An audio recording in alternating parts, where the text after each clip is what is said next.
ملے گی منزل مقصود یہ ایمان رکھتے ہیں، ہم اپنی رہنمائی کے لیے قرآن رکھتے ہیں، وفاداری وطن سے ہو یہی اسلام کہتا ہے، ہم اپنے دل کے ہر گوشے میں ہندوستان رکھتے ہیں، ہندوستان۔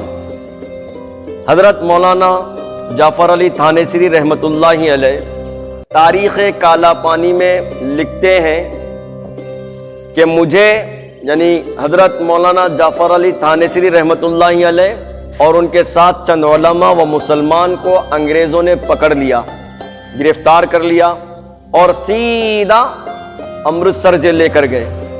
وہاں پہ یہ حکم ہوا کہ ان کو لاہور بھیج دیا جائے۔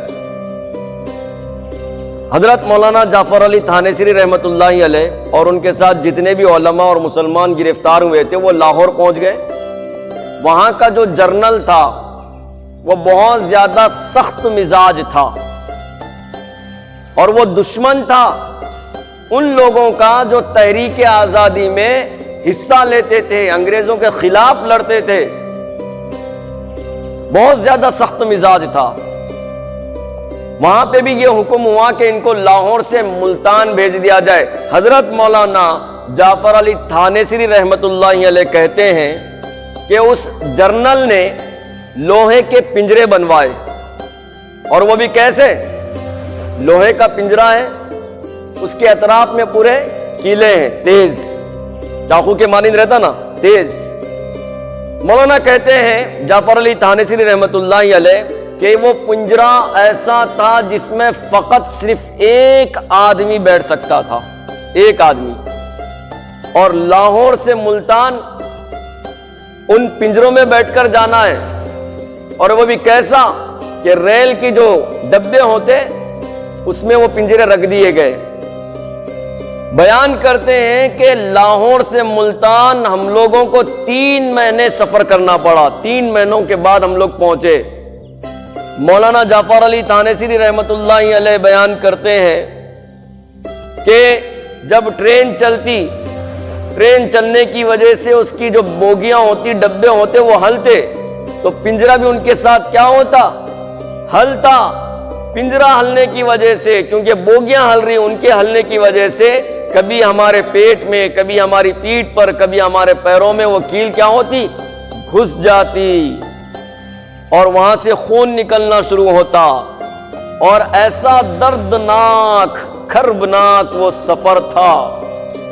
ہمارا کوئی پوچھنے کا والا یا پوچھنے والا موجود نہیں ہوتا، کئی ہفتے تک کبھی اسٹیشن پر وہ ڈبے، وہ یعنی بوگیاں رک جاتی ٹرین کی، خون نکلتے ہوئے رہتا، کوئی پرسان حال ہمارا نہیں تھا۔ 3 مہینے کا ایسا سفر۔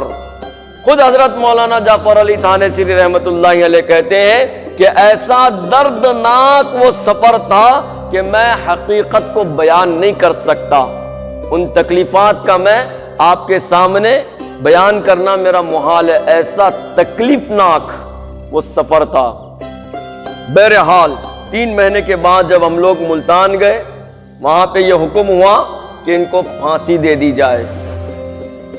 تو ہم لوگ پورے، حضرت مولانا جعفر علی تھانیسری رحمۃ اللہ علیہ کہتے ہیں کہ ہم لوگ پورے ساتھیاں جو میرے ساتھ تھے، علماء اور مسلمان، ہم پورے خوش ہو گئے، ہمارے چہروں پر تازگی آ گئی، اور ایسا محسوس ہوا کہ وہ دردناک سفر جس کو ہم بھول گئے، ہماری یہ خوشی کو محسوس کر کر، ہمارے چہرے کی تازگی کو محسوس کر کر، وہاں کے انگریز جرنل نے اپنے بڑوں سے یہ بات بتلائی، تو بڑوں نے یہ فیصلہ کیا کہ ارے یہ تو وطن کے لیے، ہندوستان کے لیے مرنے کے لیے خوشیاں مناتے ہیں، شہید ہونے کے لیے خوشیاں مناتے ہیں، ان کی پھانسی روک دینا چاہیے۔ ایسا کہہ کر وہاں کے جرنلوں نے یہ فیصلہ کیا کہ ان کو ہمیشہ کے لیے کالا پانی میں نظر بند کر دیا جائے۔